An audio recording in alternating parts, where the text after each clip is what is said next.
अस्सलाम वालेकुम नाज़रीन, मैं हूं आपकी अपनी ज़रीना खातून सोफलार में। आज हम आपके लिए लेकर आए हैं बिल्कुल आसान रेसिपी, बहुत ही मज़ेदार जालीदार ये मिठाई बनाने की रेसिपी। माशाल्लाह बहुत ही क्रिस्पी बनकर तैयार हुई है। अब हम आपको इसका क्रिस्पीपन दिखाते हैं, इसकी आवाज़ सुनाते हैं कितनी क्रिस्पी बनी है हमारी ये मिनटों में तैयार होने वाली मीठी बहुत ही मज़ेदार खूबसूरत सी जालीदार मिठाई बनकर तैयार हुई है। चलें अब हम रेसिपी की तरफ आते हैं। बिल्कुल आसान रेसिपी माशाल्लाह।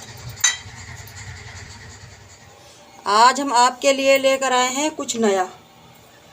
सबसे पहले हम ये बोतल की जो कैप है, कील हमने गरम कर ली है। इसमें इस तरह से छोटे छोटे से सुराख कर लेंगे। इस तरह से हमने बोतल हाथ में पकड़ ली है ताकि हमारा हाथ भी ना जले। और यूँ जगह जगह हम थोड़ा थोड़ा सा फासला छोड़कर कर लेंगे। चावल मैंने लिए हैं ये 200 ग्राम भिगो दिए थे मैंने। खिचड़ी वाले चावल हैं, आप कोई से भी ले सकते हैं, बड़े या छोटे। ओवरनाइट भी भिगो सकते हैं आप। अब हम इनका पाउडर बना लेंगे, यानी कि हम पेस्ट सा बनाएंगे। अगर आपके पास चावलों का पाउडर हो तो आप वो भी ले सकते हैं। हम इससे बनाएंगे बहुत ही मज़ेदार न्यू रेसिपी, जालीदार मिठाई की रेसिपी। अब हम इन्हें जूसर में पीस लेंगे फाइन। 3 से 4 बार मैंने चावलों को धो लिया था अच्छी तरह से।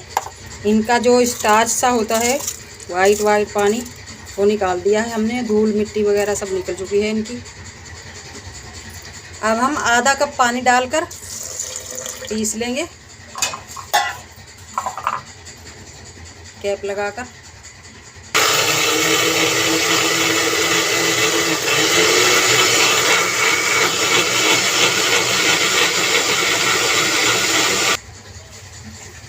चावलों का पेस्ट बना लिया है हमने। अब हम लेंगे चीनी, पिसी हुई चीनी लेंगे हम। अगर आपके पास चीनी पिसी हुई नहीं है तो आप चावलों के साथ ही पीस सकते हैं चीनी को। 4 टेबलस्पून लेंगे। मीठा आप अपने टेस्ट के हिसाब से डाल सकते हैं, कम या ज़्यादा। अगर आपको मीठा पसंद नहीं है तो आप इसे नमकीन भी बना सकते हैं।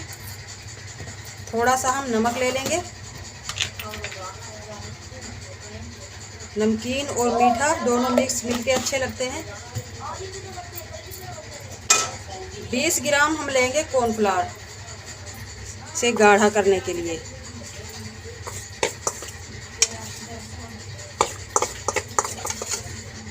चार से 5 टेबलस्पून बनता है ये। थिक सा कर लेंगे हम इस बैटर को। बैटर हमने तैयार कर लिया है माशाल्लाह।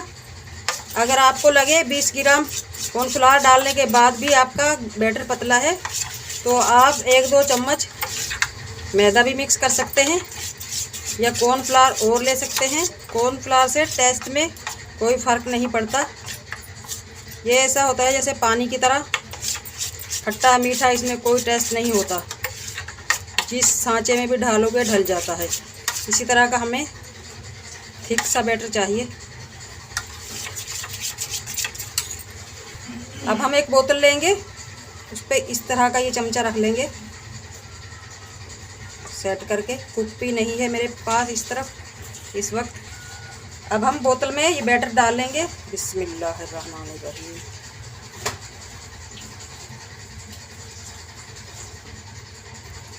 आप अंदाज़ा कर सकते हैं कितना गाढ़ा हमने ये बैटर रखा है।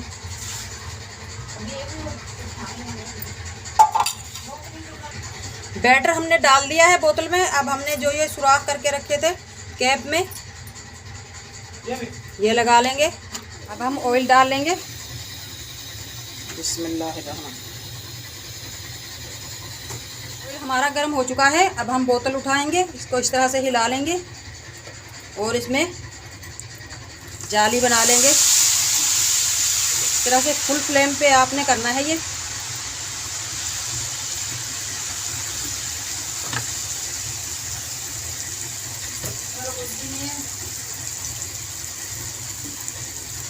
एक मिनट के बाद ही आपने इसको इस तरह से फोल्ड कर लेना है। जिस तरह की भी आपको इसकी सेटिंग अच्छी लगे इस तरह रख लें। जिस तरफ से कच्चा लगे उसको पलट कर आराम से आप सेक सकते हैं। है ना मज़ेदार सी मिठाई, जालीदार, मिनटों में तैयार होने वाली। हो चुकी है ये हर तरफ से गोल्डन माशाल्लाह। अब हम निकाल लेंगे। बिस्मिल्लाहिर्रहमानिर्रहीम। इजाफी ऑयल निचोड़ देंगे इसका। इसी तरह से हम दूसरी बार डाल लेंगे। फुल फ्लेम पे हमने बनाने हैं ये, क्योंकि हमने क्रिस्पी चाहिए, इसलिए हम फुल फ्लेम पे बनाएंगे। आप देख सकते हैं नाज़रीन, माशाल्लाह बहुत ही मज़ेदार क्रिस्पी हमारी ये जालीदार सी मिठाई बनकर तैयार हो चुकी है। बिल्कुल आसान रेसिपी। आज की हमारी रेसिपी अच्छी लगे कमेंट बॉक्स में ज़रूर बताइएगा। अब हम आपको दिखाते हैं ये कितनी क्रिस्पी है। आप इसकी आवाज़ सुन सकते हैं, बहुत क्रिस्पी बनकर तैयार हुई है हमारी ये माशाल्लाह जालीदार सी मिठाई। आज की हमारी रेसिपी अच्छी लगे जालीदार मिठाई बनाने की कमेंट बॉक्स में ज़रूर बताइएगा। लाइक करें, शेयर करें, चैनल पर नए हैं तो सब्सक्राइब ज़रूर किया करें। फेसबुक पे भी हमारा पेज लाइक करें, इंस्टाग्राम पे भी फॉलो करें, टिकटॉक पे भी हमारा चैनल इसी नाम से मौजूद है। बेल आइकन के बटन को ज़रूर प्रेस किया करें ताकि मेरी हर आने वाली वीडियो की नोटिफिकेशन सबसे पहले आपको मिलती रहे। मिलते हैं अगली वीडियो के साथ। अल्लाह हाफिज़।